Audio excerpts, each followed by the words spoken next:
Gamma recap में आज हम एक रियल इंसिडेंट पर बेस्ड मूवी की बात करेंगे जिसका नाम है ईडन। ये एक रियल इंसिडेंट पर बेस्ड मूवी है, लेकिन मूवी की तरफ चलने से पहले एक रिमाइंडर कि लाइक, शेयर और सब्सक्राइब करना ना भूलिएगा। मूवी के स्टार्ट में जे नाम की एक लड़की एक कार के ट्रंक में बंधी हुई थी। वो अपने आप को छुड़वाने की कोशिश कर रही थी, मगर उसका किडनैपर बहुत इत्मीनान से सिगरेट पी रहा था। अगले सीन में एक दिन पहले का मंजर दिखाया जाता है। ये 1994 का वाकया है, जहाँ जे अपने फैमिली रेस्टोरेंट पे काम करती थी और अक्सर टीनेजर्स की तरह वो भी चोरी छुपे अपनी दोस्त एबी के साथ सिगरेट पिया करती थी। वहीं एबी उसे शाम को एक बार में जाने के लिए कहती है, जिसके लिए एबी ने एक फेक आईडी कार्ड भी बनवाया था, क्योंकि एबी और जे अभी 18 साल की नहीं हुई थी। जे के फादर को पता था कि वो सिगरेट पीती है, लेकिन वो उसकी माँ को नहीं बताते, बल्कि उसके साथ मिलकर खुद भी सिगरेट पीने लगते हैं। इसके बाद वो उसे एक रिंग देते हैं जो कि उनके खानदान की निशानी थी, और रात को एबी और जे अपनी फेक आईडी से बार में जाते हैं और उन दोनों के लिए ये एक नया एक्सपीरियंस था। और वहीं एबी की नजर एक चार्मिंग लड़के पर पड़ती है। उस लड़के ने फायर फाइटर का लिबास पहना हुआ था और वो उसे एक ड्रिंक ऑफर करता है। ड्रिंक के बाद वो लड़का जे को घर तक छोड़ने के लिए राइड ऑफर करता है। इसके बाद वो दोनों कार में जे के घर की तरफ जाते हैं, लेकिन वो लड़का रास्ते में ही कार को रोक लेता है। इसके बाद वो फायर फाइटर कार से उतरकर पिछली वाली कार में किसी से बातचीत करता है, और ये बात जे को बहुत अजीब लगती है। उसी वक्त जे की नजर पड़ती है कि उस कार में उस लड़के की बहुत सी यूनिफॉर्म्स हैं, और उसे पता चल जाता है कि वो तमाम यूनिफॉर्म्स नकली हैं। उसी वक्त वो वहाँ से भागने की कोशिश करती है, लेकिन जल्द ही वो आदमी उसे पकड़ लेता है और अचानक सब कुछ डार्क हो जाता है। अगले सीन में बॉब नजर आता है, जो कि एक पुलिस ऑफिसर है। बॉब एक फार्म में पहुंचता है जहाँ पहले ही 2 पुलिस ऑफिसर्स थे, और वहाँ उन्हें एक लड़की की डेड बॉडी मिली थी, और उस लड़की के पैर में एक ट्रैकर भी था। और पुलिस इन्वेस्टिगेशन मजीद आगे ना बढ़ पाए, इसलिए बॉब उन दोनों पुलिस ऑफिसर्स को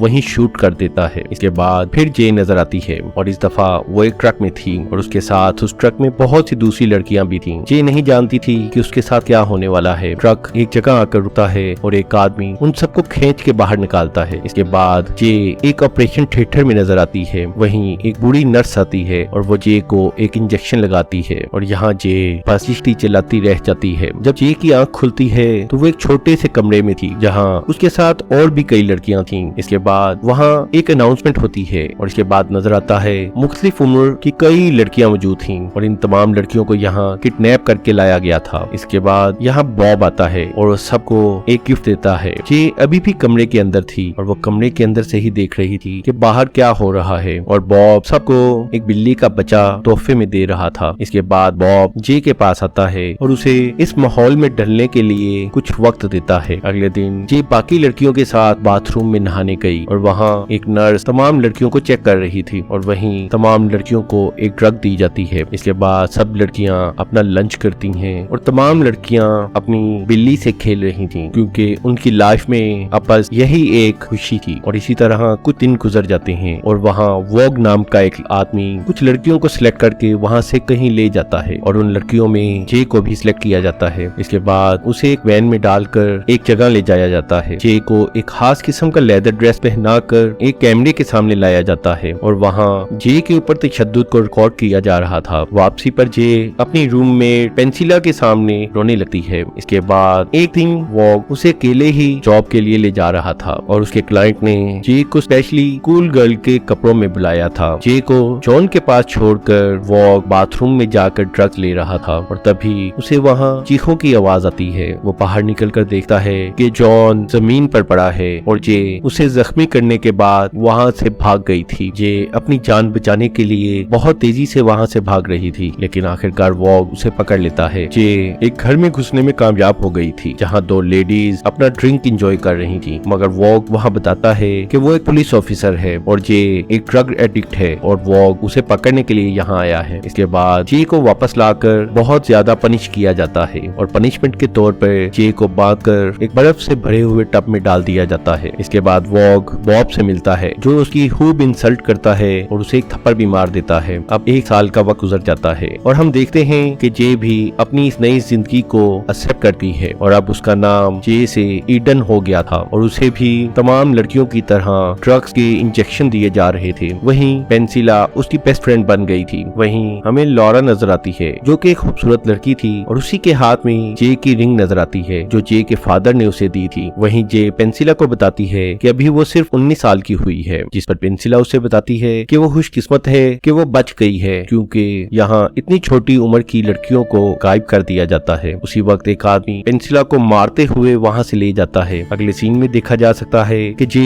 एक चाइनीज ड्रेस में एक पार्टी में एज अ प्रोस्टिट्यूट जाती है। वापसी पर जे यानी ईडन वैन में अपनी हिल को तोड़कर छुपा लेती है और जब जे अपने रूम में आती है तो उसे पता चलता है कि पेंसिला वहाँ पर नहीं है। इस पर ईडन सोचती है कि शायद पेंसिला को भी मारकर कहीं फेंक दिया गया होगा। इसके बाद ईडन अपनी छुपाई हुई हील से रात को लियाना पर अटैक कर देती है और उसे अपने डैड की दी हुई रिंग वापस छीन लेती है। इसके बाद वॉग ईडन को एक दूसरे कमरे में ले जाता है और पनिशमेंट के तौर पर वो ईडन को उसकी रिंग निगलने के लिए कहता है। वॉग ईडन में दिलचस्पी लेने लगा था, इसीलिए ईडन उसकी हमदर्दी हासिल करने के लिए रोने लगती है और वो वॉग को कहती है कि बाकी लड़कियां वॉग को यहाँ पर एक नौकर समझती हैं, लेकिन वॉग उसकी बातों में नहीं आता। इसके बाद ईडन को बाकी तमाम लड़कियों के साथ एक पार्टी में एज अ प्रोस्टिट्यूट ले जाया जाता है और पार्टी के एंड पर पार्टी के होस्ट और वॉग में कुछ झगड़ा हो जाता है, लेकिन वॉग होस्ट को अपनी गन से डराकर उससे तमाम पेमेंट निकलवा लेता है। रात को ईडन वॉशरूम में जाकर अपनी रिंग निकालती है और उसे धोकर पहन लेती है, क्योंकि ईडन के लिए जे के तौर पर ये आखिरी निशानी रह गई थी। अब आहिस्ता आहिस्ता ईडन के लिए चीजें चेंज हो रही थी और वॉग अक्सर ही उसे क्लाइंट की जगह अपने साथ ले जाता था। और एक दिन ईडन को वॉग के घर में कुछ तस्वीरें मिलती हैं जिनमें वो आदमी भी वॉग के साथ था जिसने ईडन को यानी जे को यहाँ फंसाया था। जहाँ पे इन तमाम लड़कियों को रखा गया था वो एक बहुत बड़ा सा वेयर हाउस था और वहाँ पर उनसे प्रोस्टिट्यूशन का काम करवाया जाता था। लाना यहाँ पर कस्टमर्स की कॉल रिसीव करती थी, लेकिन वॉग वो जॉब ईडन को दे देता है, जिससे लाना गुस्सा हो जाती है और वहाँ सबको ये लग रहा था कि वॉग ईडन के करीब आ रहा है, लेकिन ईडन अपना काम बहुत अच्छे तरीके से करती है। अगले सीन में हम देखते हैं कि बॉब एक सेमिनार में है जहाँ वो ह्यूमन ट्रैफिकिंग, स्मगलिंग और प्रोस्टिट्यूट पर लेक्चर दे रहा है और सेमिनार के बाद उसे एक ऑफिसर मिलता है जो कि ह्यूमन ट्रैफिकिंग पर ही काम कर रहा था और वह बॉब से उस केस के बारे में पूछता है जिसमें 2 पुलिस ऑफिसर्स मारे गए थे और असल में तो इन पुलिस ऑफिसर्स को बॉब ने ही मारा था और उस लड़की के पाँव में एक ट्रैकर था जिससे असल मुजरिम तक पहुंचा जा सकता था। और उस ऑफिसर्स की बातें सुनकर बॉब को ये पता चल गया कि जल्द ही उसके लिए मुश्किलात बढ़ने वाली हैं। इसके बाद वॉग ईडन के साथ बॉब से मिलने एक लेक पर आता है और वॉग अपनी वैन में 2 लाशें भी लाया था और इनमें से एक लाश लाना की थी। इसके बाद वो लाशों को पानी में फेंक देते हैं। वहीं बॉब एक दफा फिर वॉग की इंसल्ट करता है और गुस्से में आकर वॉग बॉब के पीछे से उस पर अटैक कर देता है और उसे वहीं मार देता है। इसके बाद वो बॉब की डेड बॉडी को भी पानी में फेंक देता है। इसके बाद वॉग ईडन को एक घर में लेकर जाता है जहाँ लोगों को पता था कि वॉग ने बॉब को मार दिया है। वहीं ईडन को वॉशरूम जाना था और वो अंदर जाकर देखती है कि उस घर में एक छोटा सा ऑपरेशन थिएटर है और वहीं ईडन को एक दूसरा रूम मिलता है और उसी रूम में पेंसिला थी और पेंसिला प्रेग्नेंट थी और ईडन इस बात को लेकर कंफ्यूज थी कि पेंसिला को वहाँ क्यों रखा गया है। और जब पेंसिला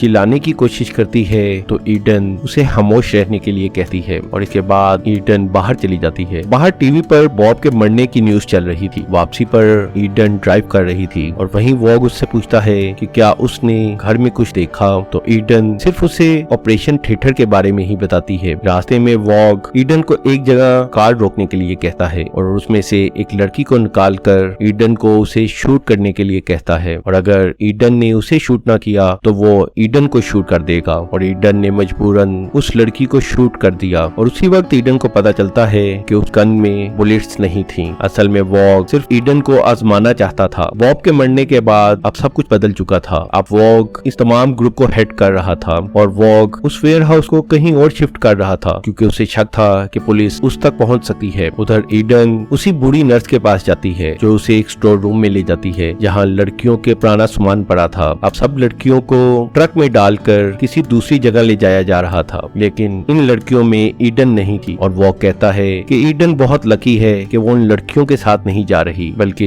वो वॉग के साथ है और वॉग आज की रात सेलिब्रेट करना चाहता था, लेकिन इससे पहले वो वॉशरूम जाता है और ईडन के पास ये आखिरी मौका था कि वो कुछ कर सके। इसलिए वॉग जब वॉशरूम में था तो ईडन वॉग के पाइप में कीड़े मारने वाला स्प्रे कर देती है। उसे पीने के बाद वो बेहोश हो जाता है। उसके बाद ईडन अपने पाँव का ट्रैकर काटती है। इसके बाद वो वहाँ से कुछ इंजेक्शन और वॉक की गाड़ी लेकर वहाँ से भाग जाती है, लेकिन अपने घर जाने की बजाय वो पहले उस घर जाती है जहाँ पेंसिला को कैद किया गया था, और वो पेंसिला को कैद करने वाले आदमी को पैसों के बदले पेंसिला को छोड़ने के लिए कहती है, लेकिन वो आदमी उसकी ऑफर को रिजेक्ट कर देता है, जिस पर ईडन मौका मिलने पर उसे वो इंजेक्शन देकर मार डालती है। इसके बाद ईडन पेंसिला को आजाद करवाती है। इसके बाद ईडन एक पब्लिक फोन तक पहुंचती है और अपने घर कॉल करती है। ईडन का फादर उसकी आवाज सुनकर उसे पहचान जाता है और वो उसको उसके असली नाम जे से बुलाता है, और ये सुनते ही जे रोने लगती है क्योंकि उसे पता चल जाता है कि आज भी उसके पेरेंट्स उसका इंतजार कर रहे हैं। असल में ये मूवी जॉन किम की लाइफ पर बेस है और यही असली जे है। वो साउथ कोरिया में पैदा हुई थी और उसे यूएसए में किडनैप कर लिया गया था, और जॉन किम आजाद होने के बाद आज ह्यूमन ट्रैफिकिंग के खिलाफ काम करती है।